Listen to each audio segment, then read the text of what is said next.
വിദർഭ രാജ്യത്തെ രാജാവായിരുന്ന ഭീഷ്മകനും പത്നിക്കും 5 ആൺമക്കളായിരുന്നു. ഒരു പെൺകുട്ടിക്കായി വിഷ്ണു ഭഗവാനെ പ്രാർത്ഥിച്ച് വ്രതം നോറ്റവർക്ക് ഭഗവാന്റെ അനുഗ്രഹത്താൽ ഒരു പെൺകുഞ്ഞു പിറന്നു. സ്വർണത്തെ വെല്ലുന്ന ദേഹപ്രഭയുമായി ജനിച്ച ആ കുഞ്ഞിന് അവർ രുക്മിണിയെ എന്ന് പേരിട്ടു.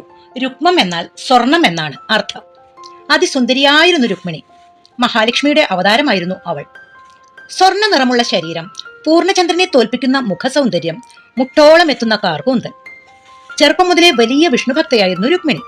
അക്കാലത്ത് കൊട്ടാരത്തിൽ നിറയെ നാടോടി പാട്ടുകാരും യാത്രാ സംഘങ്ങളും വരുമായിരുന്നു. അവരിൽ നിന്നും യാദവ കുലത്തിന്റെ രക്ഷകനായ ശ്രീകൃഷ്ണന്റെ സൗന്ദര്യത്തെയും ഗുണഗണങ്ങളെയും ധൈര്യത്തെയും കുറിച്ച് കേട്ടറിഞ്ഞ രുക്മിണി കൃഷ്ണനെ തന്റെ ഭർത്താവായി വരിച്ചിരുന്നു. കൃഷ്ണനും രുക്മിണിയുടെ സൗന്ദര്യത്തെയും ഗുണങ്ങളെയും കുറിച്ച് കേട്ട് അവരെ വിവാഹം കഴിക്കാൻ ആഗ്രഹിച്ചിരുന്നു. മകളുടെ ആഗ്രഹം തോഴിമാരിൽ നിന്ന് അറിഞ്ഞ ശുദ്ധവതി രാജ്ഞി അക്കാര്യം രാജാവിനെ അറിയിച്ചു. രുക്മിണിയെ കൃഷ്ണന് വിവാഹം കഴിച്ചു കൊടുക്കുവാൻ രാജാവിന് സമ്മതമായിരുന്നെങ്കിലും രുക്മിണിയുടെ മൂത്ത ജ്യേഷ്ഠനായ രുക്മിക്ക് കൃഷ്ണനെ ഇഷ്ടമല്ലായിരുന്നു.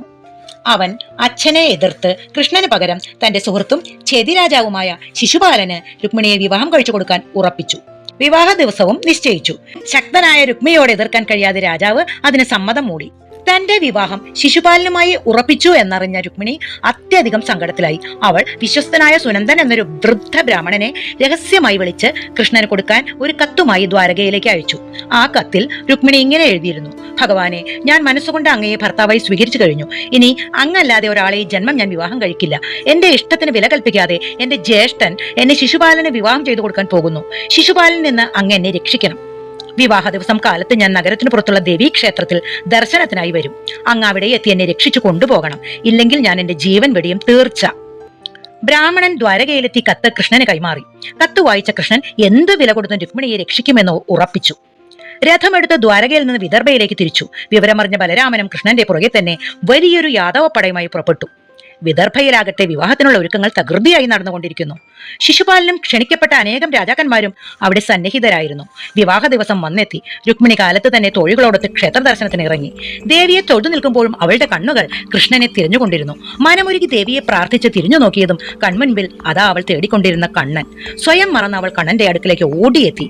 എല്ലാം മറന്ന് കണ്ണനെ വാരി പുണർന്നു. എല്ലാവരും നോക്കി നിൽക്കെ കണ്ണൻ അവളെ രഥത്തിലേറ്റി ദ്വാരകയിലേക്ക് പാഞ്ഞു. വിവരമറിഞ്ഞ കോപാകുലരായ ശിശുപാലനും രുക്മിയും മറ്റ് രാജാക്കന്മാരും കൃഷ്ണനെ പിന്തുടർന്നു.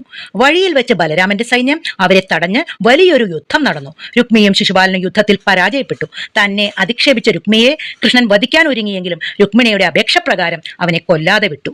ശത്രുക്കളെയെല്ലാം തോൽപ്പിച്ച കൃഷ്ണൻ രുക്മിണിയുമായി ദ്വാരകയിൽ തിരിച്ചെത്തി. അവിടെ വെച്ച് അവർ ശാസ്ത്രവിധി പ്രകാരം വിവാഹിതരായി. ശുദ്ധമായ ഭക്തിയും അഗാധമായ പ്രണയവും കൊണ്ട് ഭഗവാനെ ഭർത്താവായി സ്വയം വരിച്ച രുക്മിണി ദേവിയുടെ കഥയാണ് ഇത്.